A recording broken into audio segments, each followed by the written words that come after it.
কারণ সব শক্তি আমাদের সঞ্চয় করে রাখতে হবে সেই আলটিমেট বরাসু পাসের জন্য। তখন সেইটাই হবে আমাদের ফাইনাল লড়াই। এরপরে হয়তো শেষ হয়ে যাবে এই গ্রাস লাইন, তখন শুধুই আসবে বোল্ডার আর স্ক্রি জোন। তাই শেষবারের মতো আমরা এই ঘাসের ওপর আমাদের দেহকে খানিকটা এলিয়ে দিয়ে উপভোগ করে নিলাম। তার মাঝখানে অবশ্য কিছু খাবার দাবারও আমরা আদান প্রদান করে খেয়েও নিয়ে একটু জল খেয়ে নিলাম। ছোট্ট একটা আড্ডার আসর জমে গেল এখানে। এর মূল কারণই হচ্ছে এই উপভোগ্য রোদটা। আমাদের কোনো চিন্তা নেই, প্রকৃতি আমাদের সহায়, অতএব ওয়েদার আমরা ভালো পাবো। তাই বেশ কিছুক্ষণ চলল নানান রকম আড্ডা। পোর্টাররা কিন্তু পিঠের থেকে বোঝা নামায়নি, তারা আবার রেডি হলো চলতে। এইখানে এসে হঠাৎ করে এই বরাসু গাদের অর্থাৎ বরাসু নদী বা নালা হঠাৎ করে চওড়া হয়ে গেছে। মানে বহু ধারায় সে বিভক্তি হয়ে একটা বিশাল চওড়া নদী যেন প্রবাহিত হচ্ছে, এইরকম ভাবে রূপ নিয়েছে। আমরা তাই রিভার বেডে প্রথমেই না নেবে যতটা পারলাম বাঁদিক থেকে অর্থাৎ right true bank of the river ধরে এগোতে থাকলাম। দূরে ওই গ্রাবরেখাই আমাদের টার্গেট। এই যে দেখছি প্রচুর বোল্ডার পড়ে আছে, পাশ দিয়ে বয়ে যাচ্ছে নদী, কিন্তু বোল্ডারের অবস্ট্রাকশনেতে আমাদের মাঝে মাঝে ওপরে উঠে যাচ্ছে, আবার নামতে হচ্ছে রিভার বেডেতে। ওই দূরের গ্রাবরেখাই আমাদের টার্গেট। আর এর ওপারেই আছে আমার এই স্ক্রিডো জোনের পরে বিশাল এক বোল্ডার জোন। কিন্তু এখানে যে নদী বরাসু গাদ এত বেশি চওড়া হয়ে আছে যে মাঝে মাঝেই একবার নদীকে ক্রস করে ডান দিকে আবার বাঁদিকে। এই আমাদের পোর্টার পারবিন আমাদের বলেছিল যে প্রচুর ব্রহ্মকমল দেখাবে। আমরা অনেকক্ষণ থেকে না দেখতে পেয়ে অধৈর্য হয়েছিলাম। হঠাৎই দেখলাম ওই নদী ক্রস করে করে করে কোথার থেকে এক গুচ্ছ ডজন দুয়েকের মতন এই ব্রহ্মকমল নিয়ে আসে। এই ব্রহ্মকমলকে আমাদের কাছে একটা বিস্ময় লাগে সমতলী লোকের কাছে, তেমনি দেখলাম ওদের কাছেও এটা একটা পবিত্র ফুল। সবাই ভাগাভাগি করে অন্তত 3-4টা করে, যেটা সবচেয়ে বেশি প্রস্ফুটিত সবচেয়ে বেশি বড়, সেইটা নেওয়ার জন্য খুব আগ্রহ।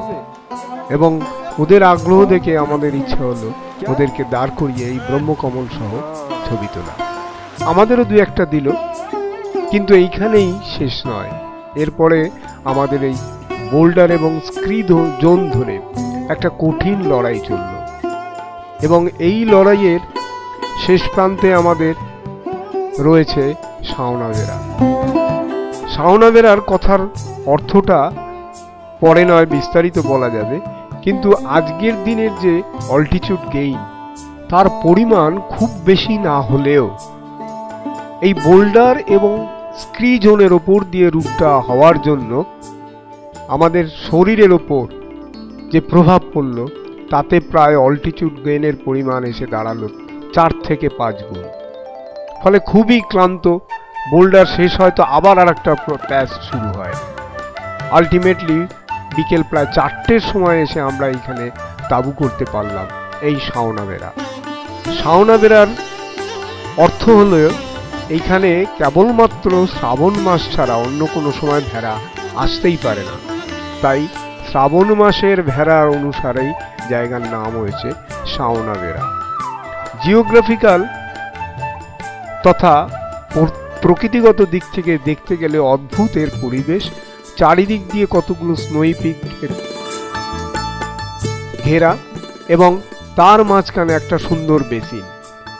সেই বেসিনের মধ্যে দিয়ে বরাসু গাদের যে জল সে সুন্দর শান্তভাবে বয়ে যাচ্ছে বিভিন্ন ডানা মিছিয়ে। দেখাই যাচ্ছে পুরো প্রান্তরটাই একদম বরফে ঢেকে আছে, এমনকি তার ওপরের পরপর যে ধাপের টিলা সেগুলোতেও পড়ে আছে। রাতটা আমরা কাটিয়ে দিয়েছি বহু কষ্টে, বহু ঠান্ডা সহ্য করে। এটা পরের দিন সকালবেলার দৃশ্য। সূর্যটা উল্টো দিকে থেকে উঠেছে। আমরা ওয়ার্ম আপ করছি যে আজকে তো রাস্তা খুবই কম, তার কারণ আজকে যাব কেবলমাত্র লামাজুঙ্গা পর্যন্ত, অর্থাৎ বরাসু পাসের বেস ক্যাম্প পর্যন্ত। তাই ধীরে সুস্থে রোদ ওঠার পর কিচেন ক্যাম্প গোটানো, তাঁবু দুটো গোটানো, 3টে তাঁবুই গোটানো, সেগুলো খুবই মন্থর গতিতে চলতে থাকলো। কেননা এই সাওনা বেড়াতে অল্টিটিউডের থেকে ঠান্ডাটা আমাদের বেশ পরিমাণ বেগ দিয়েছে। যাই হোক, সবাই যথেষ্ট রকম ফিট আছে, যেমনি ফিজিক্যাল এবং মেন্টাল। তার কারণ খাওয়ার পরিমাণ দেখলেও খানিকটা বোঝা যায় কে কতটা অ্যাক্লামাটাইজড হয়ে আছে। তাই কাউকে কোনো ইনএফিশিয়েন্টলি বসে থাকতে আমরা দেখলাম না, সবাই অ্যাক্টিভ হয়ে থাকলো, যাতে আমাদের ক্যাম্পের কাজ খুব দ্রুত গতিতে এগোতে থাকে। তার কারণ যথেষ্ট সময় লাগছে একটা পোল বা একটা টেন্টকে ওয়াইন্ড আপ করার জন্য। যথেষ্ট ঠান্ডা পোলগুলো হয়ে আছে, তার কারণ সারা রাত সে বরফ খেয়েছে। তার মধ্যে দেখলেই বোঝা যাচ্ছে এই জলের ধারা যেটা পুরোই বরফ হয়ে জমেছিল। আমাদের টেন্ট বা ক্যাম্প সাইটের একদমই গায়ের কাছে পুরোই জমেছিল। রোদের তাপেতে সেই বরফ গলে প্রথমে তলার থেকে আস্তে আস্তে জল প্রবাহিত হতে শুরু করেছে। অদ্ভুত এক জিওমেট্রিক্যাল শেপ নিয়েছে।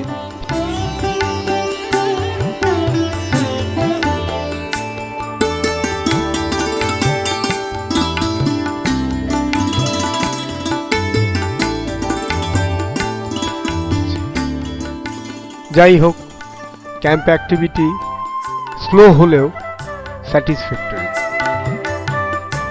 সবাই যেন এইটুকু ভেবে আশ্বস্ত হচ্ছে, যাক আগের যেসব টিম ফিরে গেছে আমরা বোধহয় সফল হতে পারবো, বরাসু পাস ক্রস করতে পারবো।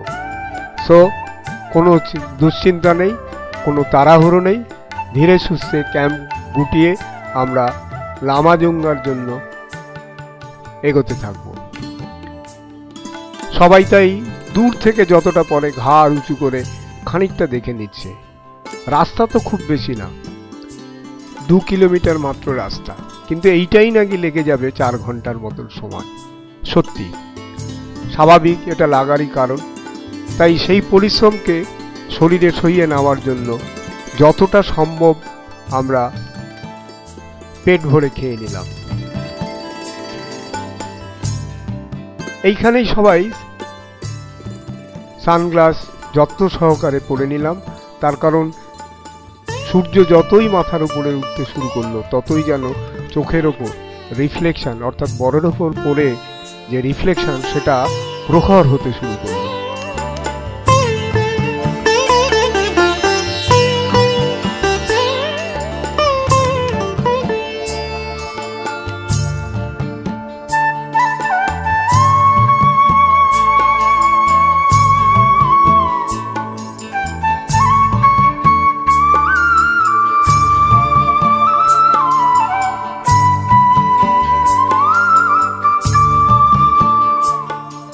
এটাও ঠিক কথা ছিল যে আমরা খেয়ে তাড়াতাড়ি যেমনি রওনা হয়ে যাব, তেমনি পোর্টাররা এই ভিজে টেন্ট যতটা সম্ভব শুকিয়ে নিয়ে প্যাক করে তারপরে পরে আসবে।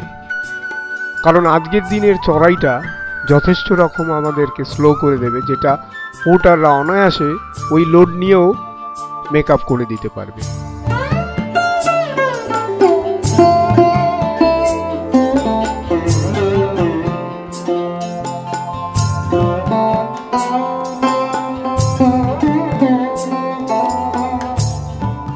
এর মধ্যে যার এফিসিয়েন্সি একটু কম, তার থেকে লোড কিছু কমিয়ে আমরা পোর্টারদের ব্যাগেতে ট্রান্সফার করার জন্য সবাই সিদ্ধান্ত নিলাম। যাই হোক, হাত পা খুব স্লো হয়ে গেছে। মূলত এর কারণই হচ্ছে ঠান্ডা।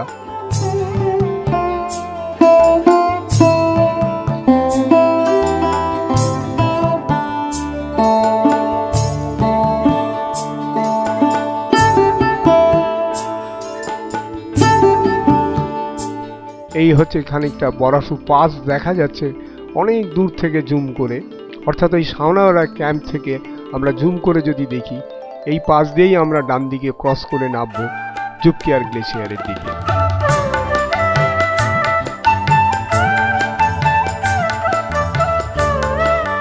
আর এই সামনের যে উঁচু স্ক্রি জোনটা আছে, ওইটাই হবে আমাদের base camp, Borasu pass base camp. ওইটাই হচ্ছে অ্যাকচুয়ালি লামাজুঙ্গা।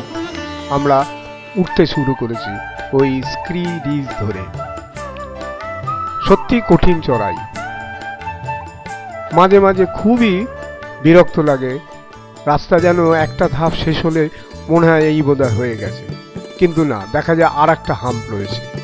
এই দেখছি ফেলে আসা পেছনের সাওনা বিরার দৃশ্য, গতকালের বরফে কতটা ঢেকে গেছে। এখনো অনেকটা দূর, ওই ওপরের মাথা আমাদের পৌঁছতে হবে, লামাজুঙ্গার ক্যাম্প যেখানে এস্টাবলিশ করা হবে। সবারই কষ্ট হচ্ছে, কেউ কাউকে বলতে পারছে না যে ভাই আমার কষ্টটা তুমি একটু লাঘব করে দাও। সবাই সবারটা দেখেই বুঝতে পারছে। তাই সবচেয়ে এবল যে ক্যাম্পার, এবল যে টিম মেম্বার, তাদেরকে আগে পাঠিয়ে দেওয়া হলো, যাতে পোর্টারদের সাহায্য নিয়ে আগে গিয়েই যাতে দুটো টেন্ট পিচ দখল করে ভালো করে ফেলা যায়। তার কারণ 1টা থেকে 3টের মধ্যে ওয়েদার খারাপ হচ্ছে।